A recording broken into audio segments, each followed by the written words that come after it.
Hello everyone, my name is Pink Yulia and welcome back to Adventure of a Lifetime. We left off offending Chisa while looking for Emily, so much so that she finally put her boobs away. Let's get right back into it.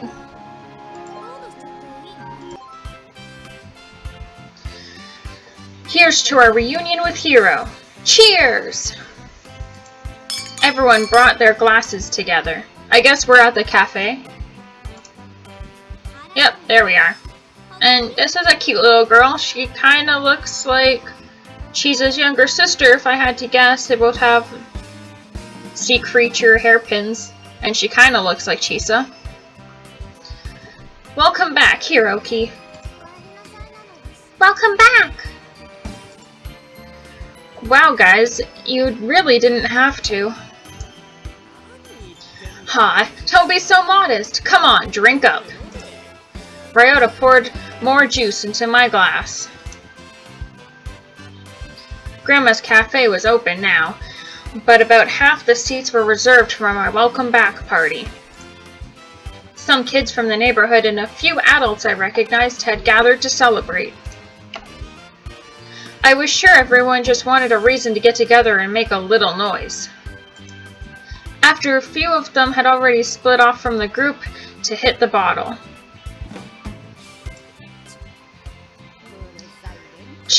What a noisy bunch. If you start bothering my real customers, you're out of here. Such a grumpy grandma. Come on, Miss Machiko, relax a little. I still can't believe you're back. How many years has it been now? 4. I still recall the last time I saw Hiro. I was 6. So she's like 10 now? This little girl's name was Chinami. She sat up straight in her chair, her legs dangling over the edge, slowly sipping at her drink. Wow, I can't believe you remember that. You were just a little kid back then. Dear sister, we just weren't cut from the same cloth. Called it.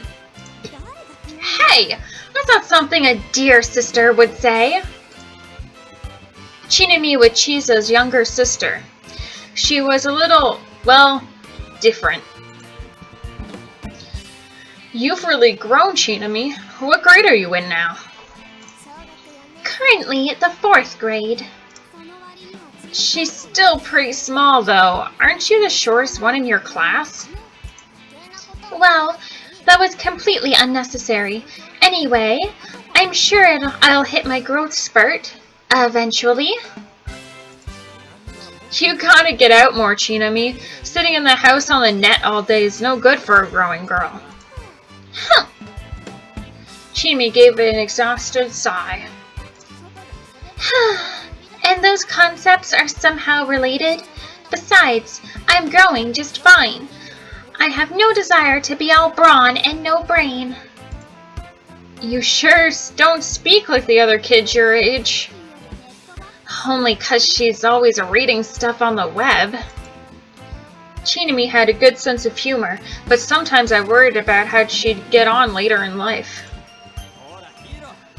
Hiro, you gotta get in on this Shimu sushi. Ryota pushed a plate of sushi towards me.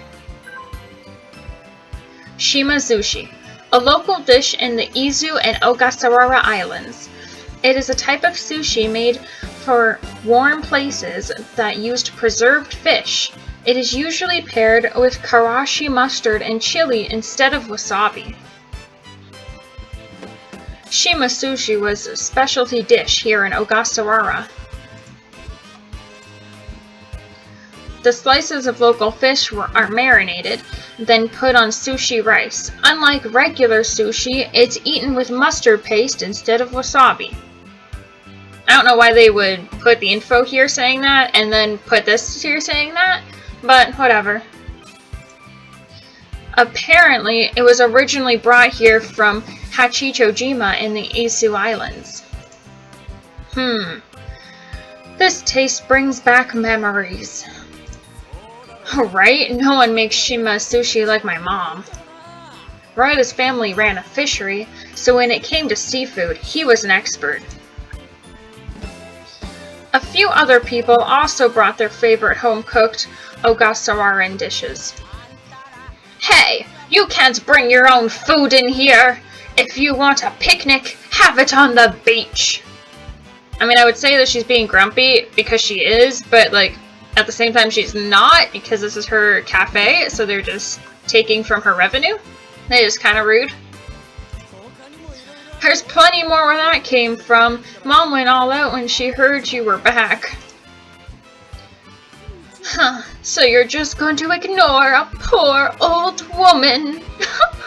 I like this grandma, she's great. By the way, Ryota, any news about that runaway girl you were looking for? Chisa and I had searched all afternoon, but she was nowhere to be found. Nope, not a clue. Who knows where she is by now? He answered nonchalantly, sipping his oolong tea. Isn't that, you know, a bad sign? Yeah, probably. What's this about a familial truant? The girl who came in on today's ferry. No one knows why she's here, but the word is she's running away. The blonde in the sailor uniform, right? Chinami, you seen anyone like that?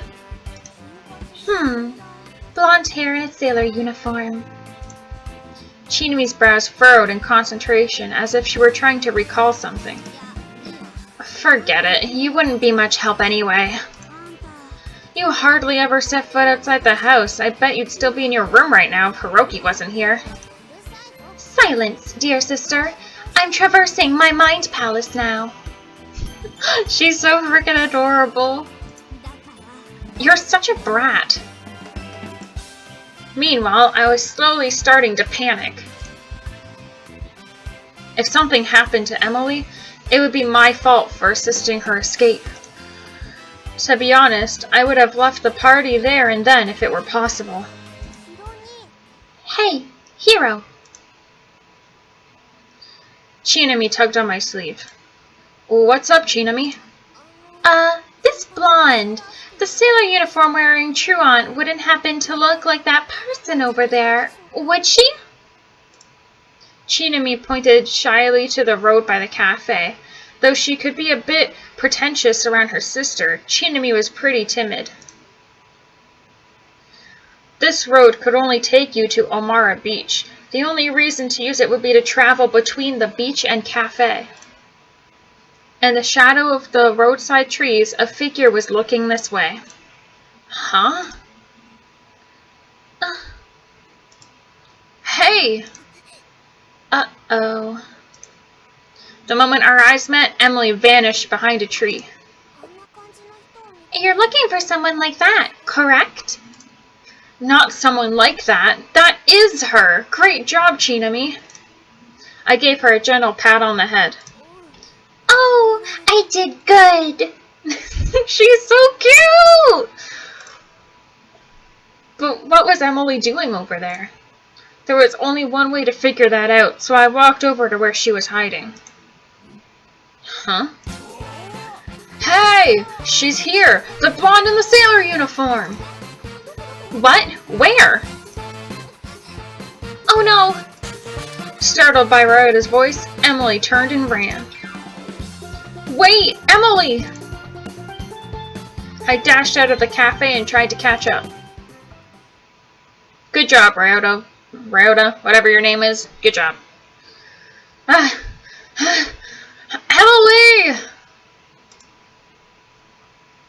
I called out for her, but there was no reply.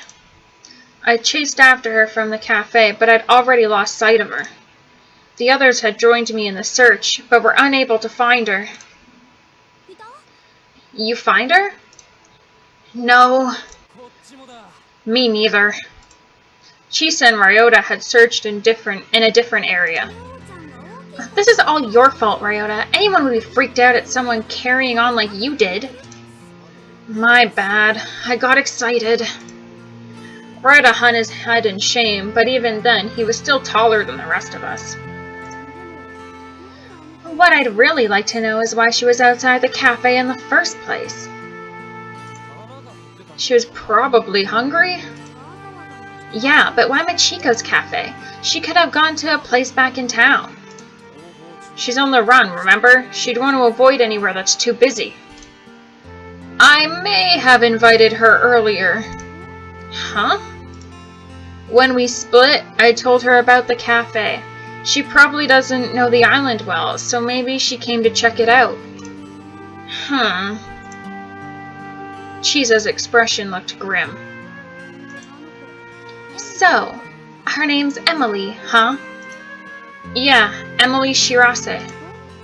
You two seem awful close, considering you only met one time. Oh, she's jealous. What do you mean? It's nothing. I'm gonna take a look over there. Welp, I'll head over toward the mountains. Left alone, I headed toward Futami Port. I have girl problems, and I don't even know I have girl problems. Near silence dominated the empty port. Without people, only the gentle sound of waves echoing into the night remained. Where could she have gone? According to Ryota, Emily boarded the ferry right after leaving her school. So that explained her uniform and school bag. But was she really a runaway? There must be another reason for her to come to this island. She told you on the boat that she lost something. And then I remember what she said on the ferry. There's something I need to get back. Something precious that sank into the ocean years ago. Something that sank into the ocean. Was it a real object, or had she been speaking metaphorically? She also said she hated the ocean, but that didn't help. I was getting a bad feeling about the whole situation as I searched around the empty port alone. If Emily was truly looking to hide away from everyone, this would be the perfect spot. It was dark and completely deserted. Then again, if she fell in, even with light from the town and moon, the ocean was very dark at night, like a mouth of a deep cave that swallows at night, all light. One careless step and you could fall in, with no way to climb back out. At this hour, there'd be no one passing by to help either. I could only imagine the worst case scenario during my search. Huh?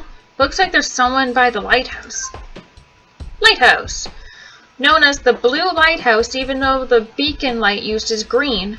In the olden days, Japanese people called the color green blue, hence the lighthouse name. The lighthouse on the opposite shore is called the Red Lighthouse, with its name not based on the light used, but on the lighthouse color itself. There was a little lighthouse over by one end of the promenade, and right at its base a shadowy figure could be seen. A fisherman? I was too far away to know for sure, but from their posture it didn't look like it. Emily! I called out her name and ran towards the lighthouse as fast as I could. I had a really bad feeling about this. The shadow looked as if it was about to jump into the water. Emily! Oh my gosh, that's so beautiful. I hope she's not suicidal like they were saying.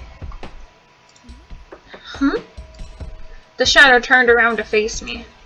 Don't do it! Huh, what? Who said that? I focused on running as fast as I could to save her. Startled, Emily took a step back, and as luck would have it, a particularly strong wind came through the port. Ah! Emily lost her footing. Emily! Her hands came out, reaching for me as I ran toward her as fast as I could. Why did I say that was lucky? That's not lucky. But I was too late. Ah!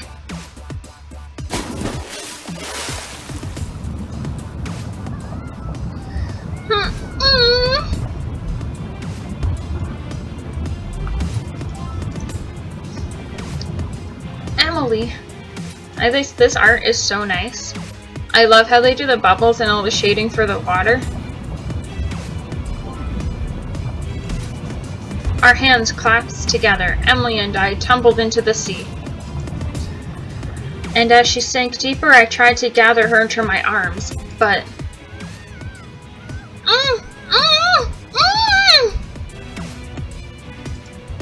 Stop flailing around, Emily! Emily thrashed in the pitch-black waters as I tried in vain to get things under control. I was trying so desperately to hold on to her that I couldn't make my way to the surface. Which way is up? I could feel both of us sinking, but I'd lost any sense of direction beyond that. With just a little light, I would have been able to follow the air bubbles to the surface, but I couldn't see anything. Are we going to die down here?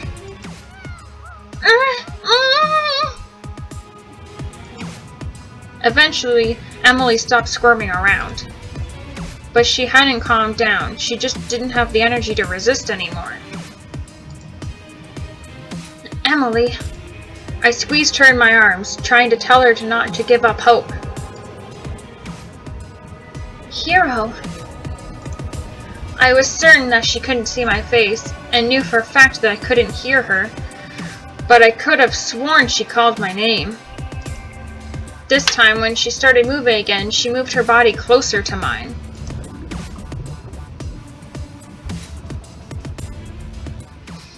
All we could do now was sink deeper and deeper.